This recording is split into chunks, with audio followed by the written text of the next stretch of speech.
And confidence isn't the absence of self-doubt.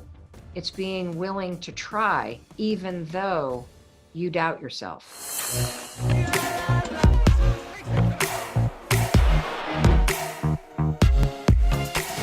I realize that I'm still in the mindset that I was in 2008 when Chris and I went bankrupt.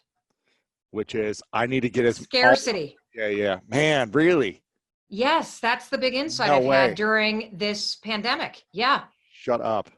Shut up. We're going to talk about it. No, I'm just saying shut up because that's crazy to hear you say that.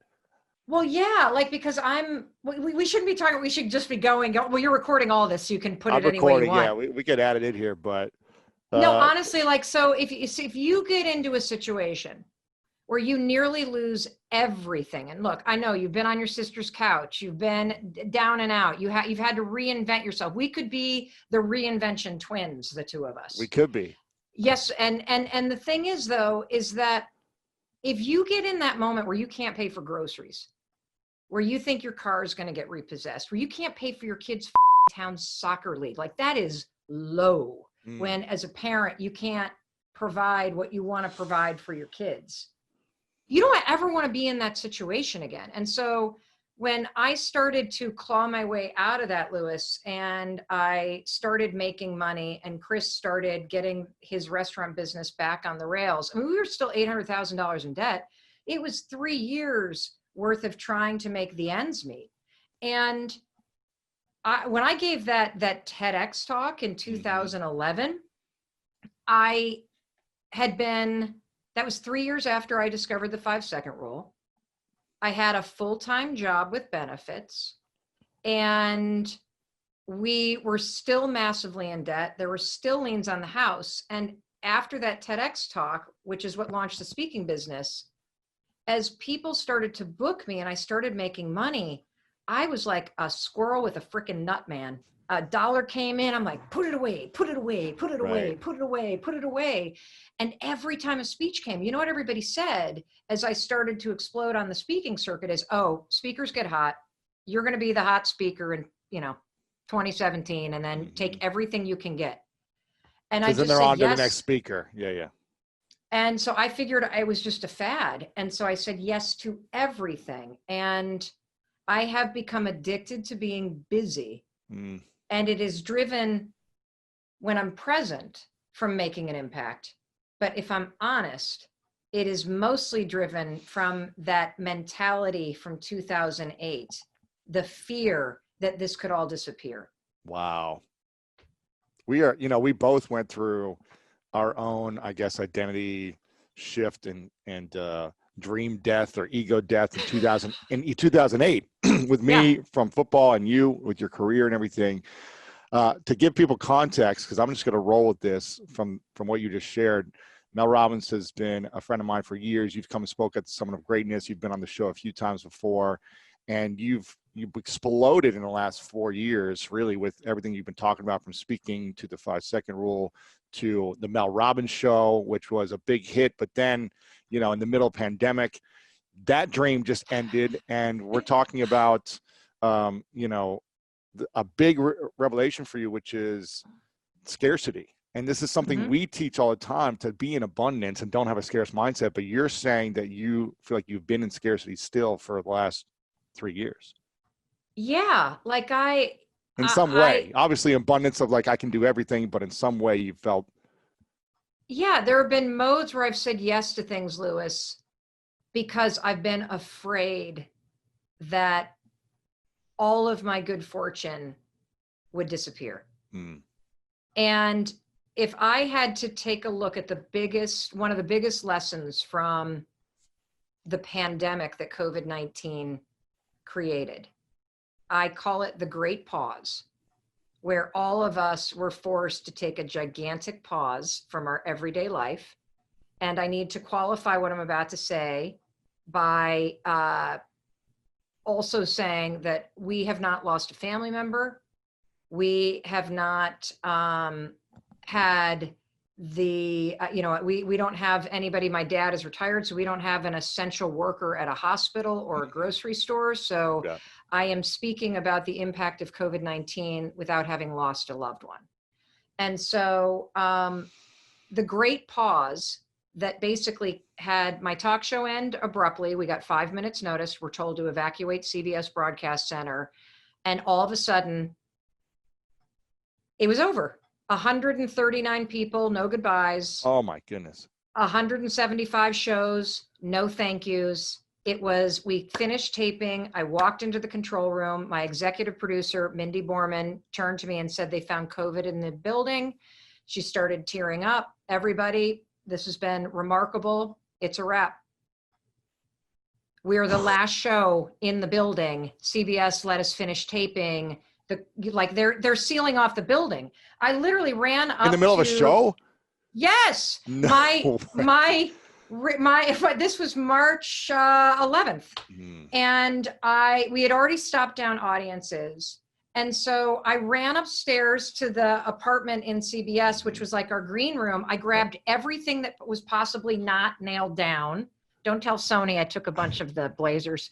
And I'm still a farm girl from the Midwest at heart. Grab them, go. Who's going to know that they're missing? And so and that was it. I mean, it was so awful because it felt like the biggest dream of my life, which was to host a daytime syndicated talk show and give advice to people 5 days a week on television who had no access to therapy, didn't have the time for personal development, make it entertaining, accessible. My whole dream, boom, in 5 minutes flat, done, no completion, disruption. That was it. And then 2 days later, Houghton Mifflin, which was my publisher for my next book, started laying people off, and they called me and said, we need to cancel the book contract. No, I did not. Yeah, they did. And then, well, in their defense, Lewis, I was a year late in delivering. Okay, yeah. So if you would have done it on time, yeah, it'd have been out. Yeah. Okay. Yes. You had a talk show to do. Dyslexia strikes again. Exactly. And then it started to be like, this speech is canceled, and this speech is canceled, and this speech is canceled. And basically, once Microsoft announced that there were no events happening until June 2021, the speaking business, at least the corporate speaking business, is basically on hold for in-person events for over a year. And in a matter of a week, I saw my entire runway shut down. And what's so interesting is you and I have both, in 2008, like so many of your listeners, the first recession just rocked my life to rock bottom. And when rock bottom hits, you don't have to hit with a thud. Oftentimes when you hit bottom, you bounce. And that's where I think the power is, that when the world feels upside down, you always have the power to make it right. When one chapter ends, you always have the power to write a new one. When, you feel like nobody loves you, you have the power to learn how to love yourself. And if there's one thing that COVID-19 has done, regardless of whatever devastation it has caused in your life, is it has forced us all to experience the great pause. And I read that in a Medium article, and I loved that idea of a pause, because I think in 2020, our lives have gotten so fast and so digital. And when you are forced to pause and get present and to slow down, you are reminded of what's actually important. And what's important is your health. What's important is your family and your friends. What's important is whether or not you are taking care of yourself and thinking positive thoughts versus negative thoughts.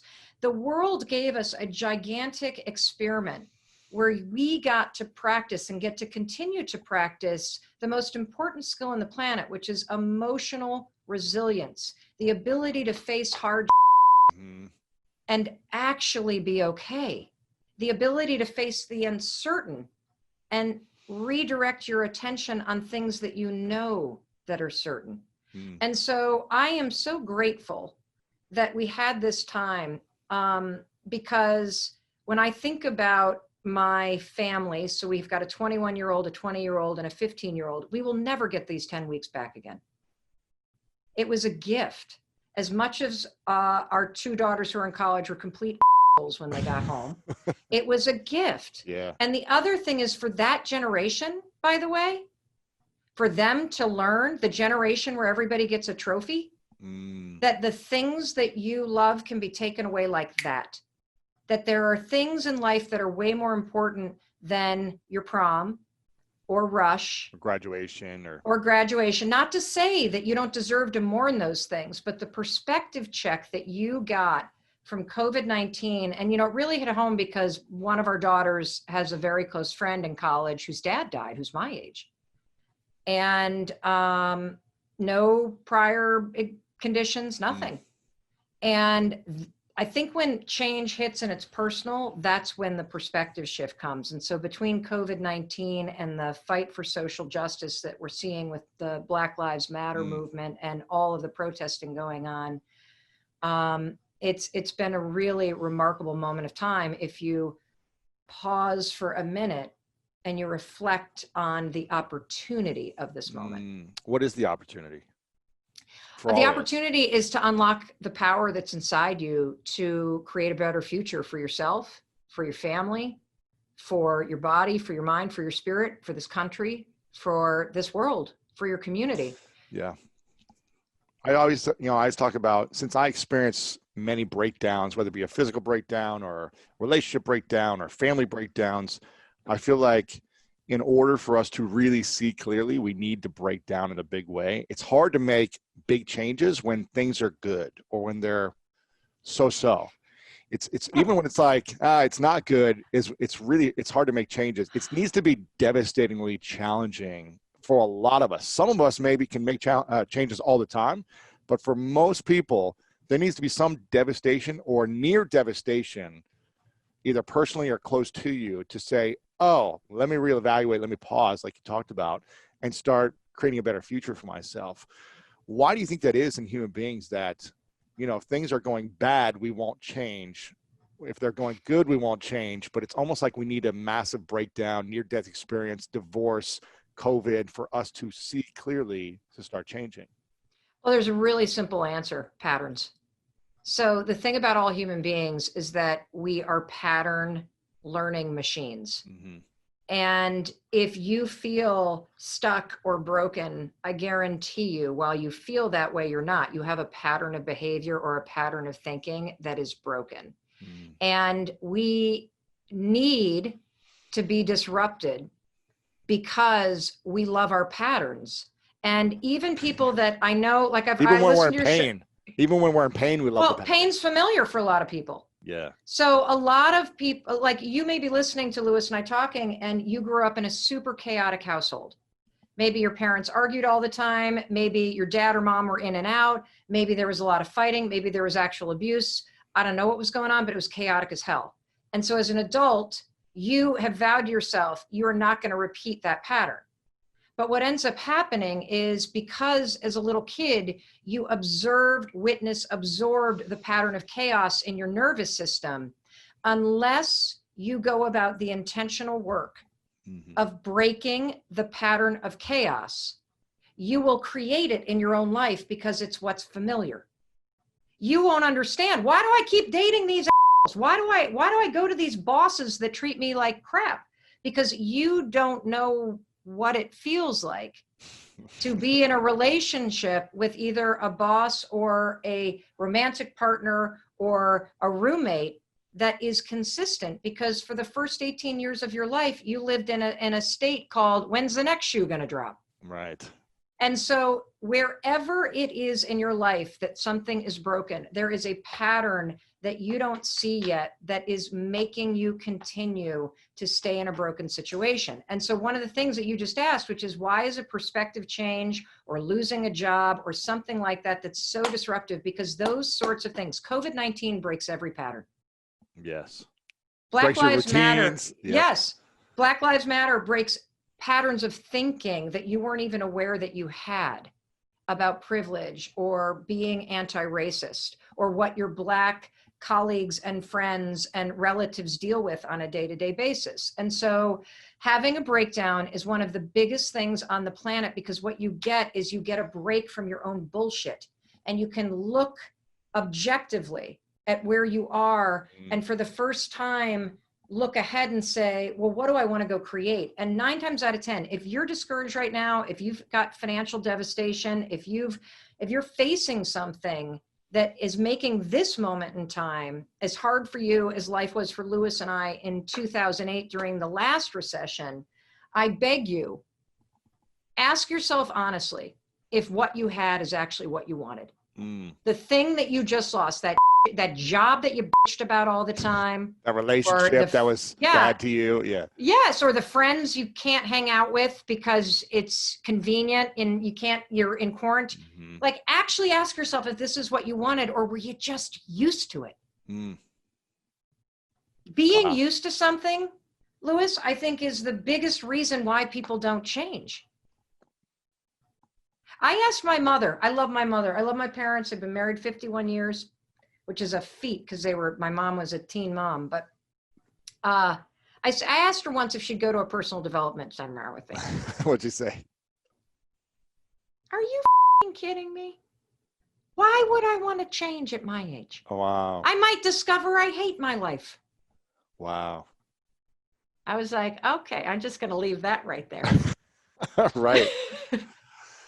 I mean, I think being used to what you have. I mean, I even our son is, so I'm here in Vermont at my mother-in-law's place, and our son is going to go to high school in Vermont. And so we're going to kind of split our time back and forth between my mother-in-law's place and our place in Boston, because God knows what business is going to be like. And, why would you need an office after COVID-19? Right. Another amazing thing to realize, even that change, I notice my own agitation, my own anxiety coming up. Will I make friends? Will I like a slower lifestyle? What happens if Chris likes it up here and I hate it up here? My own mind, because it's not something I'm used to yet, is making up stories to cling to the old way of life. This is a moment in time, everyone, please. This is the greatest gift.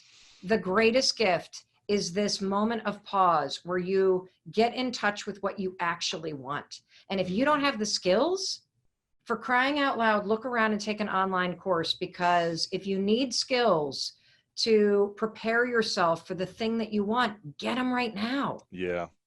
What is the thing you really want then? You've gone on this grab chase of opportunities that have come your way, not in a bad sense, but it's like, here are a way for you to share a message and be on thousands of stages and do a talk show. And, it sounds like it was your part of your dream, but was it a dream of like, wow, this sounds amazing, or is this exactly what I want? Because I remember, I remember you texting me a year and a half ago, 2 years ago, saying, I'm working on the deal with Sony.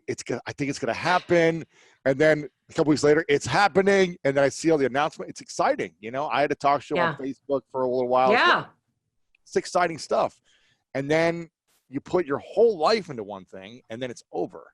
Now you have transcended where you were before because of the skills you acquired and the opportunities you created for yourself, and you've sharpened your coaching abilities and on-camera stuff. Everything has gotten better, but how do you, what do you think about that? Well, so let me back up. 3 years ago, when I was last on the School of Greatness, I had just published the 5-second rule book. Your support was life-changing, Lewis. Like, you literally were the person.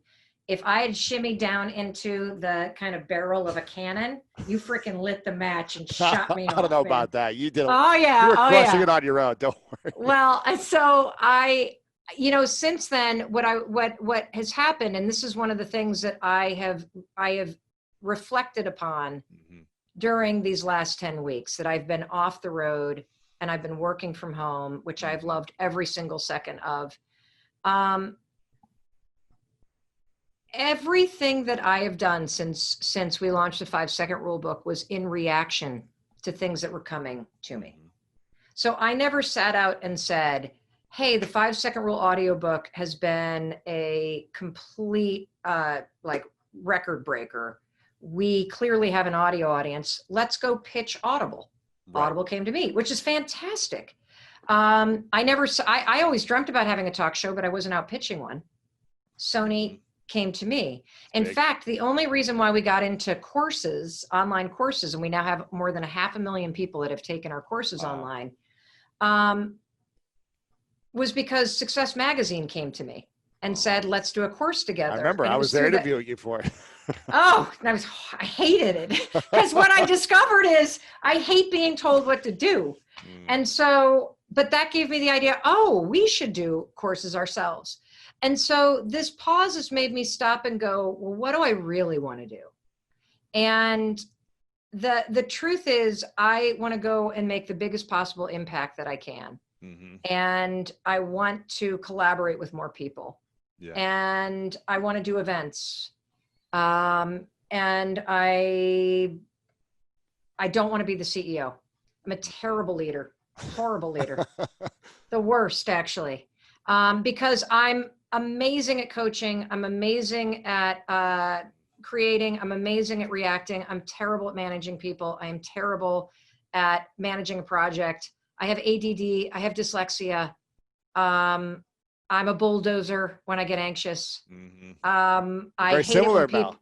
I know we are. That's how we'd kill each other if we were roommates or business partners. But I think understanding yourself is really important. And so there's a couple things that I've decided. Number one, I'm going to consciously create the next chapter. And what is that? And I'm still in the middle of doing it. Yeah, but you want to do events. You want to do these things you're talking about. Yeah. Yes. And I want to collaborate more with a wider audience of people. And I want to build a brand bigger than Mel Robbins. Yep. I don't want it to just be me. I want to build a platform-based business that reaches more people. Because here's the thing that got me through kind of the loss of the talk show and the way that I think about things that I hope helps if you're listening and you're kind of struggling with something. I believe, and I went into the talk show saying this to myself because there's a 99% chance based on the history of people that have tried to have a daytime talk show that it was going to fail. And I went in there saying this, I'm not doing this because I expect to have a successful talk show. I'm going to put 1,000% into it so that I have no regrets and I wouldn't change a thing. But I'm going into this because I know that there is a skill, a person, or an experience I am meant to have that will help me for the next chapter that I can't see coming. And the experience was, number one, meeting Mindy Borman, who is my executive producer, now my business partner and CEO. And it was also in working with a team of 130 people and finally being in the right seat on the bus, Lewis. And not having to manage everything, but being in your lane. Yes. And having a team and you not being the one doing everything. I know that feeling. Well, it's not even that I was doing everything. It's that I didn't have anybody managing me. Right. And so your mind is going to go into like opportunity, as opposed to focus mode. Right. And so if you ever wonder why it feels like we're running in circles, it's because I'm the one leading us in circles. Right. Yeah. And so it's a very hard thing to spot when you're in the middle of it. Yep. But when I got into a machinery that operated in a way where I was in the right seat on the bus, it was absolutely liberating.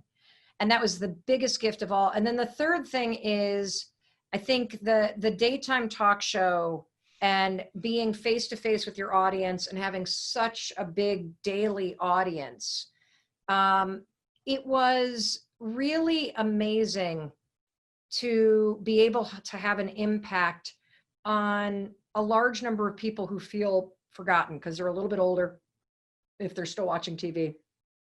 And a lot of the folks who are still watching TV at home during the daytime do not have the resources that you and I have, and may not have access to therapy or live in a community where it's stigmatized. And so having a platform that was reaching people that really appreciated this kind of content, and also working with a really diverse range of experts, absolutely incredible. So I felt like I was organizing a killer dinner party conversation every day with real people's problems and the world's best experts. And so you kind of do a similar thing here on your podcast. So I know I want to continue to do that. but I'm in the middle of creating it. So if Yeah, I that's said great. anything other than I know it's events, I know it's more courses, I know it's collaborating with more people and getting outside my comfort zone. And I also know that as I set out to write down what I want to do, there's so much freaking fear that I have. Why is that? Because I still feel like I'm not worthy. I feel like I don't deserve it. Like it's old bullshit. And I think that's the other thing about patterns, everybody, is just because you identify. And for me, as a kid, for whatever reason, I have my own version of feeling invisible and feeling like I'm not good enough. And so my way of coping, both with my anxiety and being a survivor of sexual abuse and, um, and wanting love, which we all need, is I was like an overachiever. And so I'm the kind of person that's super busy and a go-getter because it got me attention. And if I was the one that was super busy and achieving, I not only got praise, but it also insulates you from other people not picking you because you're the one in a leadership role doing the picking. Right. And so there's a part of me at the age of 51 that is realizing that, you know, these feelings of feeling unworthy and this hyper drive to try to achieve, it's all coming from a place of feeling inadequate or like what I'm doing is not enough. And so Still, that's at 50, having the talk show, having a best-selling book, having the Audible originals, having the platform everywhere, having the impact, it still don't feel, being the most booked female speaker in the world, like you still don't feel. it's so stupid. It's annoying. And human beings are annoying. We are stuck with this wiring. Like if you think about it, like all of the crap you believe is probably a hangover from age 0 to 10. That as adults, we walk around thinking the same stuff we thought as kids. And I can't stand that I feel that way, but knowing it, it allows me to catch it before it has me, before it stops me from having an event or writing that next book or taking a risk. What do you think the biggest fear is? Because you say not worthy or not feeling enough. Is that? I mean, it's just people liking me. I think like being a people pleaser. Yeah. We're so similar in every way. It's crazy. It's great. I want people to like me. What happens if don't like you? It's lonely, dude. What happens if the problem 99% of, what happens if 99% of people like you and 1% doesn't like you? Oh, I don't give a shit about that. Okay. But if it's like, I honestly, if it's 50-50. I think that the work that we all have to do, every single one of us, whether you bulldoze, whether you people please, whether you avoid conflict, whether you're impulsive, whether you yo-yo your decisions, whatever it is that is your pattern, you know, the constant trashing yourself.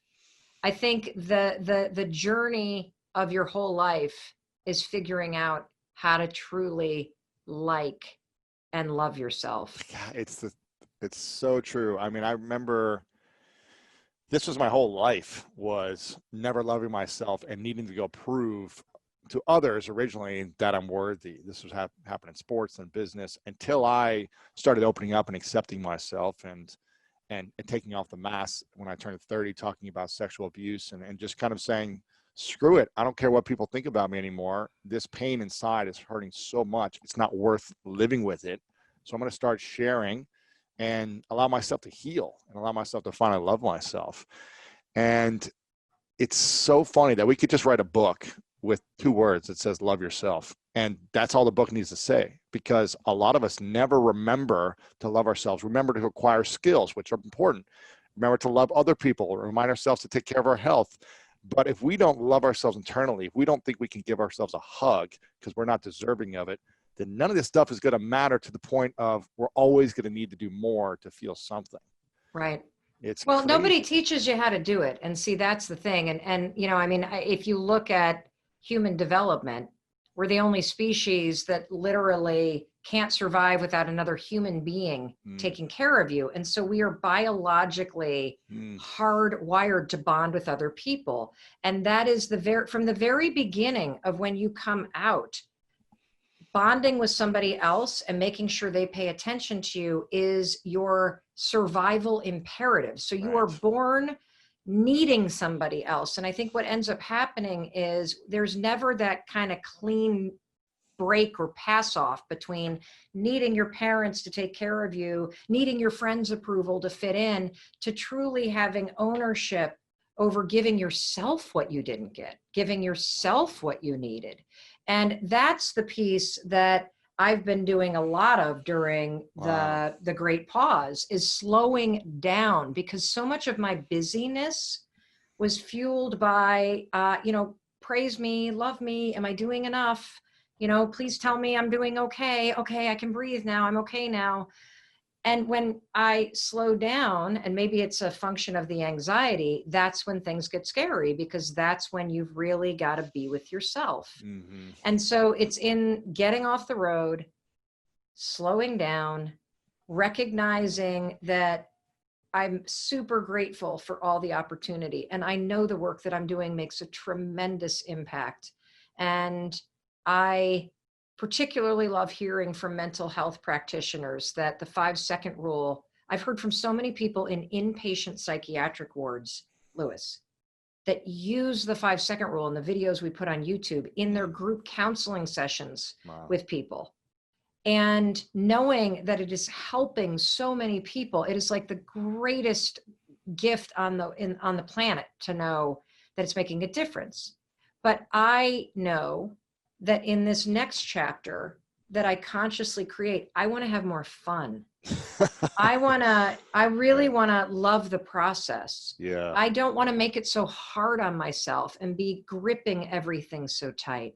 And it's really easy for me to see it in other people because I know what it feels like in here. I'm working hard to break the patterns that still hold me back. And the big one that holds me back is bulldozing. It's literally when I start to feel any level of tension. This is particularly true in my marriage. I'm married to a saint. Thank God Chris Robbins meditates every morning. It's the only reason why we've lasted 26 years. It's how he puts up with me. When I feel my emotion rise, I immediately raise my voice. Wow. It's how I assert power in the relationship. And I am so committed, Lewis, to breaking that pattern. Wow. And being a more fun person to be around and a kinder person to be around. Wow. That's beautiful that you're getting this during the pause. What do you think was the biggest lesson you learned about yourself during the talk show experience before the pause? Because you covered so many topics and you had to research about so many things, and you brought so many people on, experts, but then just everyday people going through their challenges. What's the thing that you learned that was new? Because this is something you've been studying for years and talking about. And was there anything new that you were like shocked about? You learned about yourself or about human behavior? This is going to be first of all, there's two things. The first one, I'll make it deeply personal. And the second one will be a thing that I learned. Okay. The talk show experience was almost like it's weird. It almost feels like it didn't happen. Really? Yeah. It was your whole life for like 2 years. Yeah. But 175 shows, it was super intense. It was almost a spiritual experience because I had dreamt about it for as long as I could remember. And I stepped onto that talk show set with such a level of mastery. And the reason why I had a level of mastery is because I could look backwards at my life and see that I had been heading to that moment for my entire life. That the ability to create trust and take a complicated amount of information and get down to the human connection immediately, that began back in 1994 when I was a legal aid attorney doing criminal defense work in New York City. My ability to understand what victims of domestic violence go through goes all the way back to 1986 through 1988 when I was a crisis intervention counselor volunteering on a domestic violence hotline. Wow. My ability to read a teleprompter had to do with being at CNN. My ability to work 18-hour days was a function of the reality TV show world. My ability to relate to somebody who had lost everything was a function of what Chris and I had gone through. My ability, like just everything all of a sudden was like, and it's why I can say with such urgency that you have to have faith that this is happening for a reason, that this is leading somewhere. And if you only just stay awake and you pay attention to what your body's trying to tell you in those moments when you have a signal come up. Like I think right now, aren't you so happy you're a digital entrepreneur? I've been speaking about building an online business for over a decade. And so now I'm like, oh, I know what to do. And everyone's coming to me for the solutions. And our team is digital, so we are virtual, so we know how to run everything. And we do Zoom meetings every week already. Yes. And so I literally, when I think back 3 years ago where I was like saw one of your videos or Gary's videos or somebody, I'm like, oh, I just need to start filming the book lines at these. And it was a moment. It was this little amount of wisdom inside of me that I listened to. And I am telling you, that is the power. You got to tune out the noise and you got to learn how to make what I call a quiet decision.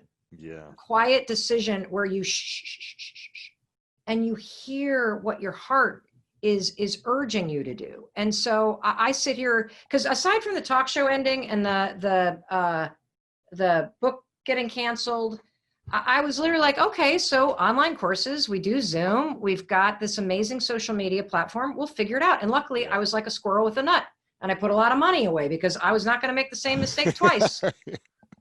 Smart. Yeah. And you've been doing a lot of research and you've been diving in and making sure you make the right decisions. We've been texting and chatting about different stuff. And so the biggest insight though, is we did a show that had, I can't believe I can't remember the gentleman's name. He's from Washington, D.C. And it was a show about heroin and heroin addiction, or the opioid addiction and heroin, and how this has been an epidemic in the Black community for 20 years. And it only became a big national story because opioid addiction got linked to heroin abuse and it became a white problem. And so he came on the show with 3 former addicts. It was the most profound show that I have ever done because I learned something that I never even understood as a public defender. And that is living in poverty and living with systematic racism creates trauma. And when people experience trauma in their bodies and in their nervous systems, your response, particularly if you have no resources or treatment, and the vast majority of us do not get treatment for the trauma that we experience, most of us want to numb it. And he connected the dots between the chronic trauma that the folks that he was serving had experienced growing up in extreme poverty, around violence, dealing with racism and bigotry and violence, and the natural inclination to reach for something to help you numb that pain. And he connected the dots between deep emotional trauma and addictions that result in a way that I had never heard anybody explain so eloquently. And it was such an eye-opening experience. How do you think we heal trauma if we don't have the resources to go to therapy or do workshops or whatever it may be? Even if we do have resources, we don't have the courage to put ourselves out there.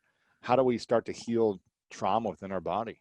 Excellent question. So we did a whole project for Audible Original called Take Control. That was all about, the thesis was this: any area of your life that you're stuck, I am willing to bet everything I have that you have a trauma pattern from your past that you've never healed. You got a boss that is abusive, guarantee you this has to do with a trauma pattern from your past. You can't succeed in the areas you want. You can't lose the weight. There's some pattern from your past. So the first thing is recognizing that you actually experience trauma. And I am a huge proponent, as so many people are, of widening the definition, because I think up until about 5 years ago, most of us thought that trauma just meant, okay, you were in active duty, or you were in a huge accident or incident that was highly traumatic, or you survived some sort of physical, sexual, whatever abuse. Trauma is just about any kind of experience that you witness or you absorb that has your nervous system light up on edge and start warning you. So if you've ever had, you could have a critical parent and you just brace for them. You could have a parent that drinks like crazy and you brace at 5 o'clock because you know they're coming home. You could have been abandoned by a parent, or have a parent that was mentally ill, or have a parent that was so on your ass because they wanted you to be a pro football player. And so you were constantly on edge. It's when your nervous system fires up to a state of alert that now gets programmed into your body as a response. There's a reason why so many couples at 5 o'clock at night start bickering. And it has to do with the fact that at 5 o'clock is typically when a lot of parents 20 years ago were coming home from work. And that's when the arguing would start. And so what happens when you witness that or you feel it is, as a kid, you're now in a state where you're on edge. Wow. I see you rocking in your chair. Wow. That's crazy. Well, I mean, I just remember, it's funny. There's a lot of good things that usually happen to our childhood, but we just seem to remember a lot of the bad stuff. And it's because it's, why, right? Because it's trauma, just like in your nervous system, I guess. And also your mind is wired in a way to prioritize the negative as a means to keep your ass safe, for protection, from not experiencing it. Correct. Which is why you got to work on your positive mindset, because your mind defaults to negative. So you got to build up the programming to positive. Exactly. This isn't just woo-woo. This is actually science. People. I know. So I remember, the memories of the past. I always have to remind myself of all the positive stuff that, my parents did all the time and what they were going through and giving them grace and all these different things. But I remember, when my dad would get home, you didn't know what type of day it was going to be for him. It was like either a thunder coming through the wooden floors with his wooden shoes and like being angry and upset, or it was like the loving father that would take me out and play catch in the backyard. So I have to constantly remind myself of like the positive, which I'm certain it was 90% of the time was good, but those 10% of the time, creates that clinching mode, like you said. Well, let me explain what happens. So there's a really interesting concept called ghosts in the nursery. And so trauma patterns get automated because they're not experienced in your brain, they're felt in your nervous system. And so it's why you can have a pattern from your past, but be completely unaware that it's running your life right now, because it's stored not in your conscious thought, but in your nervous system. And you feel it in your body before it even gets into your head. And so there's this concept called ghosts in the nursery, which basically means there's all kinds of that goes on when you're little that you may or may not remember in your mind, but your body remembers it. So for example, if you had parents that were just stressed out and they come home and they've been busy and you're sitting there playing on the floor and there's toys everywhere, and mom or dad's reaction to a mess is to scream, that creates this kind of thing in your nervous system. Now, you may not remember that episode that happened on May 17th, 1972, but your nervous system remembers what it's like. So fast forward, you're now 51 years old and you walk in the house and there's a mess everywhere. And even though you have said, I'm not going to bulldoze and yell at anybody, my body recognizes the situation. So what do? You repeat the pattern you saw. And so what I'm working on right now is a pattern that is encoded in my nervous system. I was trying to create a video 2 days ago for Share the Mic now. Trying to create a video, and I'm like doing take after take because I want to get it right. And my daughter comes waltzing into the room and was like, how long are you going to be doing this? And I was like, can't you see that I'm working? I literally like screamed at her. And she looked at me, Lewis, and she goes, you have a real problem. Wow. How old is your daughter? 20. And I said, I calmly said, you're right, I do.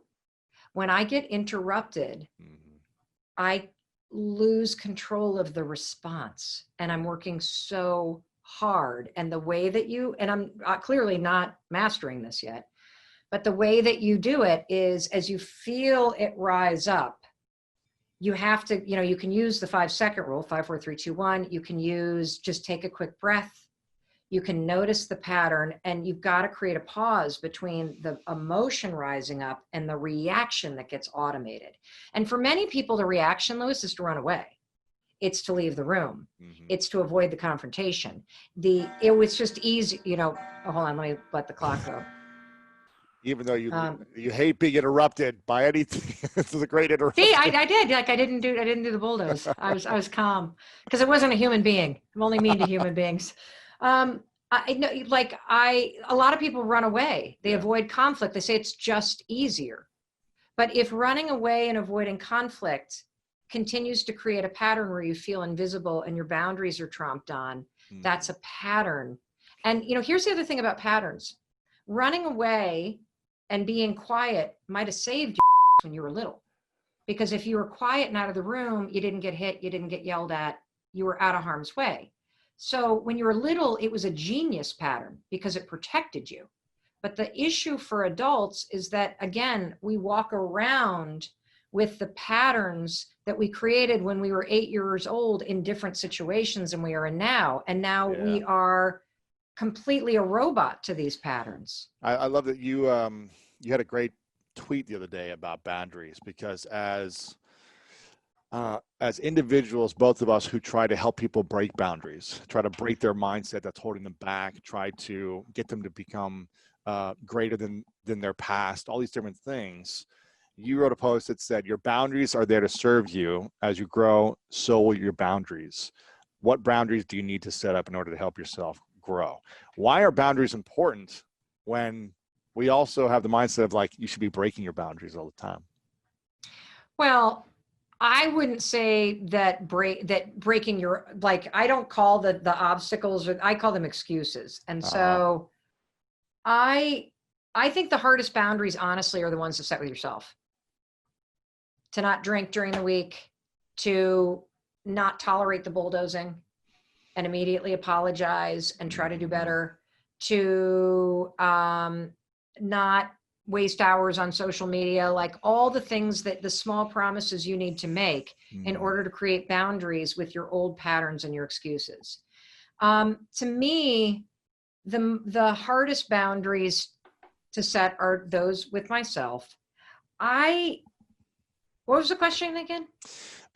Breaking, we encourage people to break boundaries. They feel like they're limited, but you talk about your boundaries are there to serve you.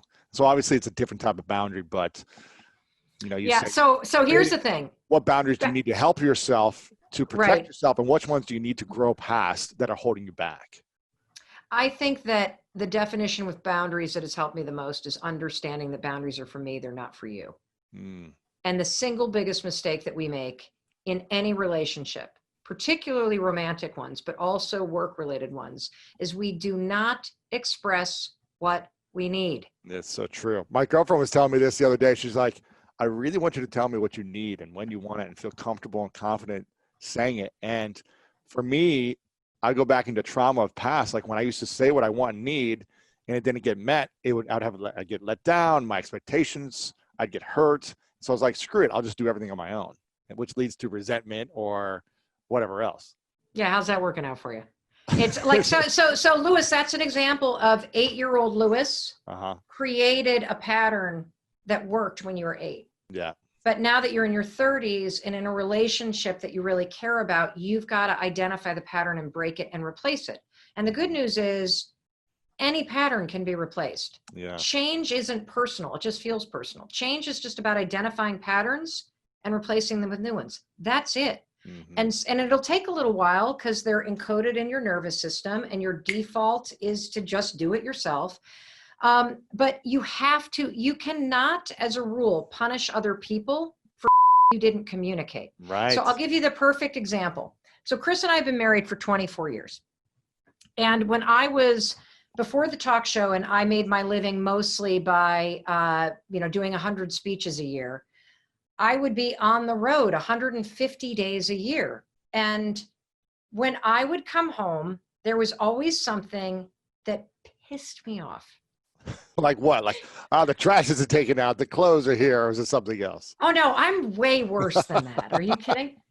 I would walk in after being gone for 5 or 6 days, and there on the island in the kitchen was a vase that had dead flowers, the ones that I had bought for myself a week before. And it was as if everybody in my family had been walking around the island for 6 days as if there was some dead flower sculpture in the middle of the island. And so I would come home, and first of all, the only person that's really excited to see me is a dog. And my family did sit me down at one point and they said, you realize when you're not here, we have our own lives. So you don't put your lives on hold while, for us, and we're not putting our lives on hold. So it's not that we're not excited to see you, but we're not organizing our whole lives around when mom comes home. Right. Which is actually really good. To be like the dog, excited and running up and jumping in your arms and kissing you. Yeah. Yeah, no, they don't. But I think that's cool because that means that they're independent and doing their own thing. They've set boundaries. They've set boundaries with me. Perfect. So for probably 6 months, I would get pissy and I would walk in and put my bags down and I grab the flowers and I demonstratively, how many times has everyone done this? Throw them out loudly. Like, are you everyone getting hears my you. Communication? Yeah, I'm getting my communication. Just throwing these dead flowers out, communicate to you that you should buy me flowers. Like, I'm not saying that, but that's what the body language is, right? How dare I have been off. I've been in 4 cities and then you become a mart. Like, I'm disgusting when I tell this story, but this is it. This is like, so. Well, I see you've got some lovely flowers behind you that look alive. So that's good to see. Oh, they're nice. So Lupin. So I do love flowers. So finally, I just said to Chris, you know what would make me feel amazing is if when I came home, you had just bought some flowers. Just go to just when you're at the grocery store. You don't have to order. Like I'm saying, buy the $5 pack of half dead tulips, just something. Okay. And then he said, why? And this is the most important part of expressing. And look, you don't have to give an explanation if you're trying to like cut off a toxic person. But if you want to express boundaries with somebody because you want them to understand you more deeply, give them the why. I said, because it makes me think that you are excited for me to come home and that you knew I was coming because I'm starting to feel forgotten. So underneath the anger, Lewis, wow, was hurt and feeling like I didn't matter. And so I'll be darned, I walk in and there they are. And I literally feel so seen. And, the other thing to do is, and like another thing for us too, is like Chris and I learned on my talk show because Chris was on it and we did a show all about men and what men think and the secrets they keep. Oh, and wow. I learned for the first time that my husband prefers to have sex in the morning. I think a lot of men do. I didn't know that. Well, see, I didn't like it because I don't like bad breath in the morning. My girlfriend says the same thing. My girlfriend says the same thing.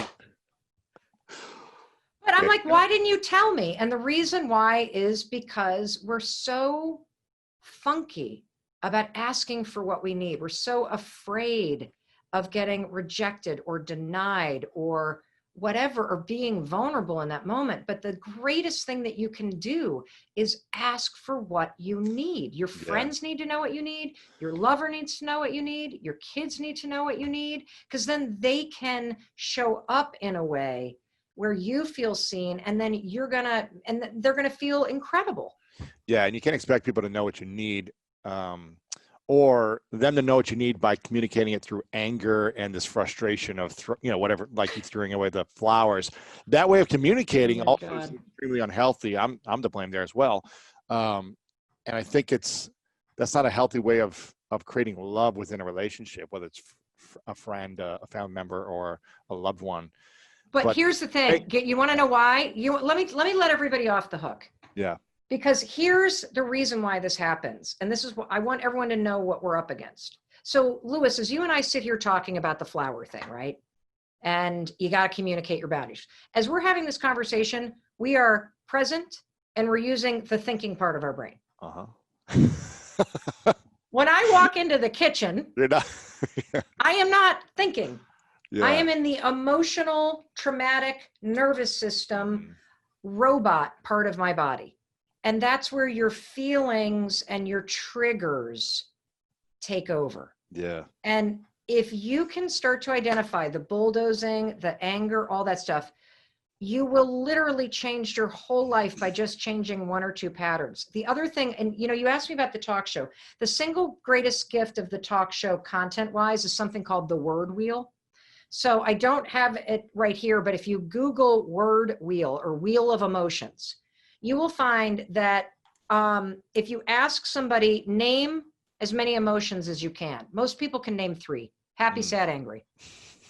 There's literally like 113 of them, from disgusted to hopeless to, and if you start with a core, this thing allows you to start with a core emotion and go out. Because back to the flower example, I was expressing anger. That's not what I was feeling. I was feeling invisible and forgotten. And so the word wheel is something that we used several times a week to help people go from the thing that they are expressing to communicating what you're feeling, which is a lot like the work that you wrote about in your book around wearing masks. Getting to the root of the core emotion you're feeling but not expressing. And that gets back to the pause thing. What have I seen? That I am busy, that I am so, have you ever wanted something so bad that you become paralyzed? Yeah. I so want to end the mental pain and suffering that people feel. I so want to help people heal their minds and to have the power to create a better future. And I get so overwhelmed by how much I want to see that happen in the world that sometimes I become paralyzed. And what happens for me a lot of the time is I feel insignificant in my ability to move the needle on that. Yeah, because there's billions of people who are struggling. Yeah. And it's like, what do you do to make the maximum use of your time, to make the maximum impact, and to also create resources to create more impact? I get that. I yell at my husband to buy me flowers. That's what I do. I get the feeling. Is this wheel of emotions? Is this something you created, or is this something out there? No, it's in the public domain. Wow, that's cool. I've never heard of that. That's really cool. Now, I've been, I think I mentioned this to you. I've had some paralysis, or just a lack of focus around completion of my book proposal I've been working on for about a year as well. About Dyslexia Unite. Exactly. About eliminating self-doubt. I think self-doubt and mental challenges kind of are cousins maybe of each other, family members in some way. And I think self-doubt is the killer of dreams. I believe when we don't believe in ourselves and our abilities, eventually we're going to sabotage something. And I hear you talk about confidence a lot. A lot of your social media posts are about this. You say it a lot better than I do. But what do you think are the reasons we doubt ourselves, or what do you think is the steps to gaining more confidence in ourselves when we doubt? So I always thought that confidence was a thing that you feel. And I have come to prefer that confidence is something that you do, meaning that, you know, a lot of people like to think, okay, well, you're going to feel confident first, and then once you feel confident, then you'll take the action. And that's wrong. It's not a chicken or an egg in my mind. I think what happens is you have to force yourself in a moment of self-doubt to do something. And when you see yourself taking action, the confidence follows. So I have created my own definition of confidence, which is confidence is the willingness to try. And you display the willingness to try when you take action. Yeah. It's a lot like the relationship between courage and fear. You can't have courage without fear. Courage isn't the absence of fear. It's acting in the face of it. And confidence isn't the absence of self-doubt. It's being willing to try, even though you doubt yourself. Mm-hmm. That's beautiful. That's going in the book. I'm quoting you in the book. Make it, baby. Make it your own. I love that. That's powerful. Yeah. And I think, you know, I'm sure we're very similar in the sense that we do a lot and we build confidence because we would take action. You in law school and public defending and all these different things you've done, which like, okay, I'm afraid, but let me go do it and do it. And now, okay, I'm getting better. Now I feel more confident. It's not just let me learn something or let me read a book and now I'm confident in a skill that I haven't applied. I must apply it and fail a bunch and realize, oh, okay, I've gotten better. I have fallen over and over and now I'm standing and I'm actually doing okay and I'm doing even better now. Let me build my confidence there. So yes. And look, you know, here's the thing. I think that preparation and studying something so that you feel like you have an understanding of something can be an important first thing that you try, but don't let the studying of something become the reason why you don't actually take the next action. Yeah. Well, I need to get my master's. I need to go to business school. I need to go to whatever, and then never actually do it. When you can start doing something much sooner before needing to have all the credentials necessarily. Yes, there's very few things. Except for like being a doctor. Okay, maybe don't do surgery. Correct. Yeah. Yeah, a chemist, a doctor, something that requires you to actually have accreditation and specialized knowledge, an engineer, whatever. But most things that you will master in life will not be mastered by reading a book. You cannot learn how to ride a bike by reading about it. You have to get your ass on that seat and find your balance. That's how you find balance, is by falling, because balance is somewhere in between not being on the bike and falling. Or being on the bike and falling, rather. That's beautiful.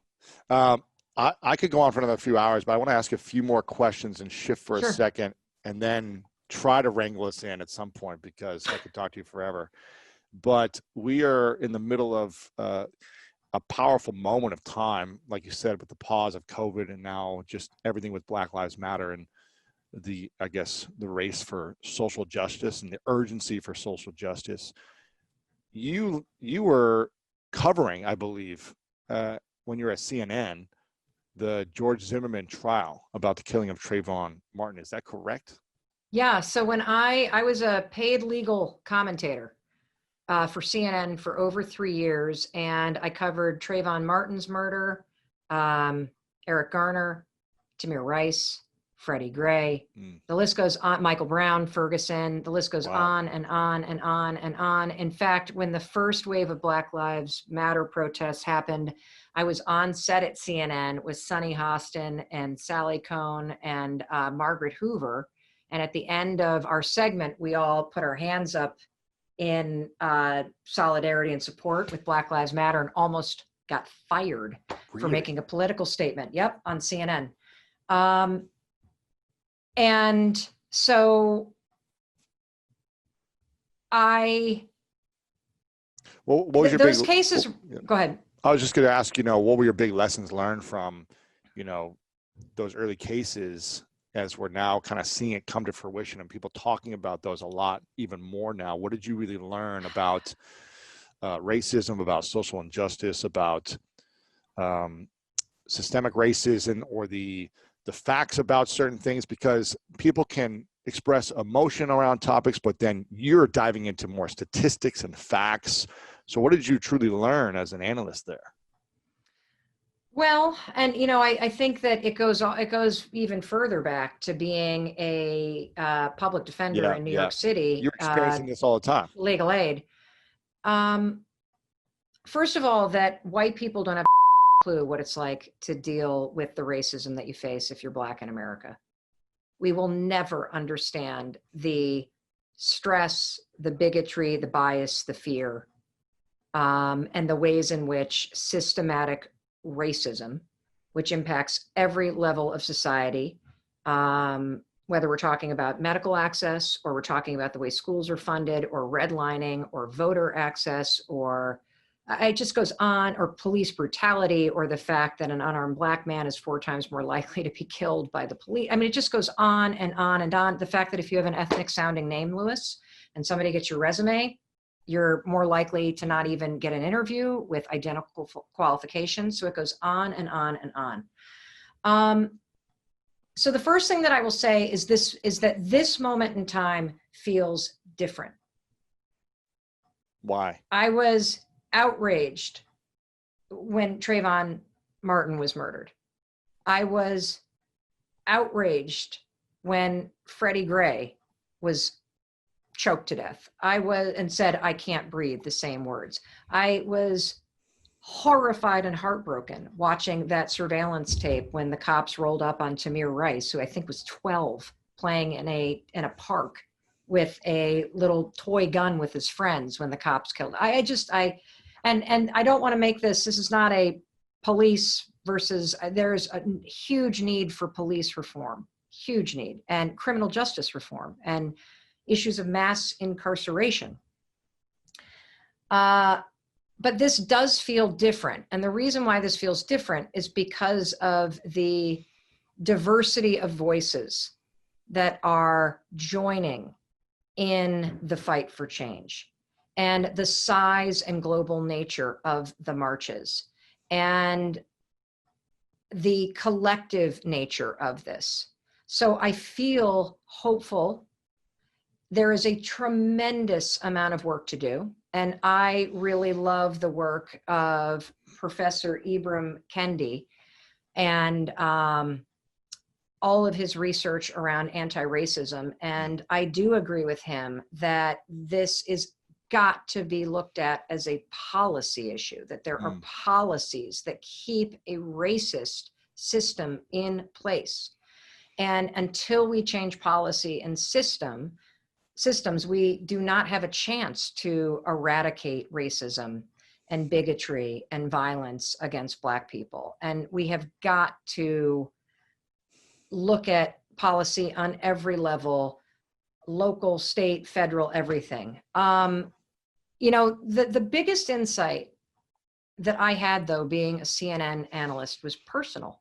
And I'm kind of embarrassed to admit this, but it is what it is. So I remember sitting on the set, and we were like in between shows, and one of my very dear friends, Joey Jackson, who is also a legal analyst, he's still at CNN. I am no longer at CNN. We were sitting there talking, and we have kids the same age, and Joey and I are very, very good friends. And his son had gotten into a fantastic school. And we were still waiting to hear, whether or not our daughter, or where our daughter was going to get in. And I'm like, "Oh my God, Joey, he got in, blah, blah, blah." And so we were talking about it, and I said, "Are you so excited?" And he paused and he said, "Yeah, but I'm really nervous." I said, "Nervous? What are you nervous about?" And it was a school in the South. And he said, "I'm really nervous to have our son go down to the Carolinas. Here he is, a Black kid who grew up in New York City, and I'm nervous." And it was the first time, Lewis, after decades of talking about these issues, thinking about these issues, that I felt this here personally, because it was the first time that it dawned on me in a deep soul crack open kind of way that this person that I love and adore has to deal with shit that Chris and I would never even, it wouldn't even occur to us. Yeah. And that was the moment that I think in my bones, I started to understand what people meant by privilege. That it's not just what Warren Buffett said in that video that's gone viral about his success and how part of his success is that his mother was white. Wow. And the womb that he was in was white. And that opened doors that would not have been open for him had it had been otherwise. But it was not, this idea that, yeah, there's the fact that because of your status as being white, heterosexual, on college, like on and on and on, you're ahead when you talk about the starting line. But it was also this idea that, holy shit, like the type of things I stress about, I don't even, like, Joey and his wife think about totally different things. That's not fair. Yeah. Their anxiety is different than mine because of racism. And then that started much deeper conversations. I remember talking with Sunny Hostin, who's now, on The View, when Trayvon Martin was murdered, and how she wanted her son to cut the hoodies off his thing. And I kept thinking, I wouldn't have to ask Oakley to do that. We haven't had to have the talk with our son about being pulled over. And so that was the beginning of me starting to really understand, to the best anybody can, and we can't if you're white, how this is an issue that it just doesn't leave. My kids came, and look, anti-racism work is something, we're in the personal development business. And as far as I'm concerned, anti-racism work is something that every human being has to do in order to continue to develop yourself as a better human being.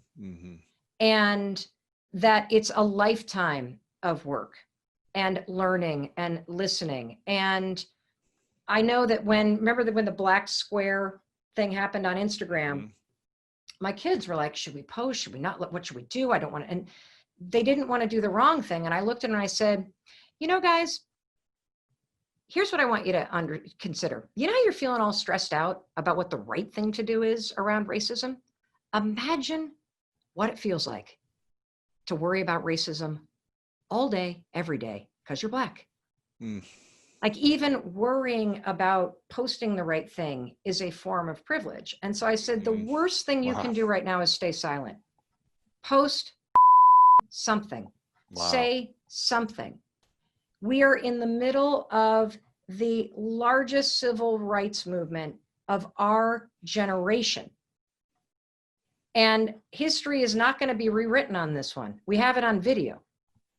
And so you will know who spoke out and who didn't. You will know what side of history you are on. And you may not know what to say, but for God's sakes, don't stay silent, because your silence cannot be misinterpreted. It's very loud. Right. And so even if you don't know what to say, start listening. Repost things that you're finding helpful. I think that, I take the influence that we have, having a platform the size that we do, with great responsibility. It was a huge honor and a huge responsibility to try to unpack some of the biggest criminal justice and social cases on a platform as large as CNN. It is a huge responsibility and an honor to have a platform where you can hopefully lift other voices up, particularly Black voices, and you can also share what you're learning on the never-ending journey to be a better human being, because that's what it's going to take. It's going to take everybody doing the work to be anti-racist, because the truth is, and this is why I love so many of the experts, but it really resonates for me what Professor Kendi's saying about how every action or inaction is either racist or anti-racist. Everything you say or the silence that you choose could be racist or anti-racist. And look, there are probably things that I've said during this that might be deemed racist. I'll learn from it. But the one thing that I'm not going to do is stay silent. I'd rather make a mistake. I'd rather learn something. And now is a time to speak up. Yeah. And that's because of the kind of influence I want to make in the world. Mm-hmm. Policy takes time to change. And policy takes a lot of smart people focused on solving policy and systematic problems. And, you know, I think all change starts in your own heart. Mm-hmm. Then it starts in your home by how you talk to your children and how you talk to your family. Then it trickles out to your workplace and to the community. And so if you really want to see this happen, you have to get involved in local politics and who's getting elected to be the sheriff and the DA. Mm-hmm. You have to get involved in state politics. You have to get involved in national politics. And, you know, I think that if what I'm optimistic about is I think there is such a groundswell of people talking about the need for change that maybe, just maybe, this groundswell is going to fuel the next administration coming in and focusing on solving some of these problems. But I also am one of these people, Lewis, who believe that one of the smartest things that we could do is invest in education. That when you have a school system, national policy that is almost entirely funded by property taxes, of course you're going to have tremendous inequities. When you have a militarized police force post 9/11, and we've moved away from a community policing model, of course we're going to have major issues. And so there's a lot of things that started to happen on the back of centuries of policies that were racist, keeping this structure in place, that have now, hopefully, we've reached a tipping point. I don't have all the answers. I know that I can just focus on what I can do, learn as much as I can, listen as much as I can, share what I'm learning, elevate other people's voices on my platform and at work and in the kind of content that I'm doing and in the kind of research that I'm doing, and vote for change. Yeah. And that's what you can do. And of course, get out there and march and check in on your Black friends, and don't expect your Black friends to teach you. Get Google out, start buying people's books, Right. Teach yourself. That's what you can do if you're concerned about this. Yeah, I love it. This is powerful. I want to wrap it up with my final two questions I ask at the end. Imagine it's your last day on earth, hypothetically, and you've achieved everything you want in your life. You've accomplished all your dreams. You finally don't need the approval of others. You aren't in scarcity mindset anymore. You're doing all these things that you want to do. And, but it's your last day, and you've got to take all your body of work with you. Every message you put out in the world, every tweet, every book, every video, every virtual reality thing you do in the future, whatever it is, it's got to go with you to the next place. But you get to be behind three things you know to be true from all the lessons you've learned that you would share with the world. What would you say are those three truths for you? 5, 4, 3, 2, 1. Motivation is garbage. You're one decision away from a totally different life. Love that. We're always one decision away from a different life, and it can You be are. changed, and it changes it can be in a moment of decision. It doesn't have to take years to decide. You can decide now. Well, most of us take years trying to decide, but it actually happens in 5 seconds. And I mean, one decision to just get out of bed and try to get out of bed fast enough so that my anxiety wouldn't hit, it changed my life because it sent me on a different trajectory.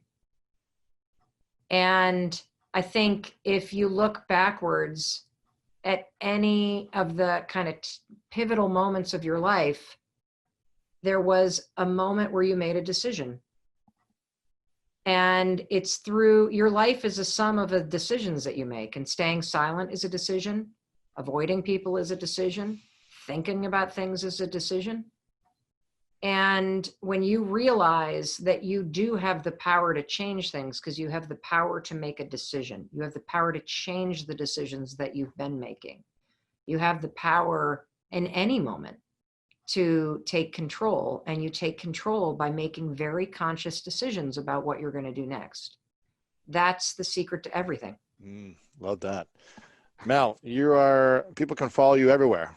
Mel Robbins on social media. How can we support you moving forward? I know you're still creating the game plan for yourself, but if you haven't bought the 5-second rule, go buy that book right now. Yeah, get the audiobook. That's the best thing. Get the audiobook, exactly. Go to Audible and check out your Audible originals there. Well, like Lewis, have 99% of the shit that I put out is free. Yeah. So, if you got anything out of this. If you want more from Mel, you got to listen to the audiobook. It's incredible. And I think you've sold like 30 million copies or something now. So it's one of the top sellers on Audible. It's always up there on the top. Well, whenever you have the next thing coming out, whenever it's going to be, we'd love to support you, and make sure you're following Mel. I'll be begging. I'll be knocking on Lewis's door. So let's hold him to it. Okay? We're going to be collaborating. I got to finish writing the damn book though first. I know. We're going to be Well, maybe by then I'll have a podcast, Lewis, and I'll bring you on my podcast. You know what I want to call it? What are you going to call it? What the Mel? What the Mel? There you go.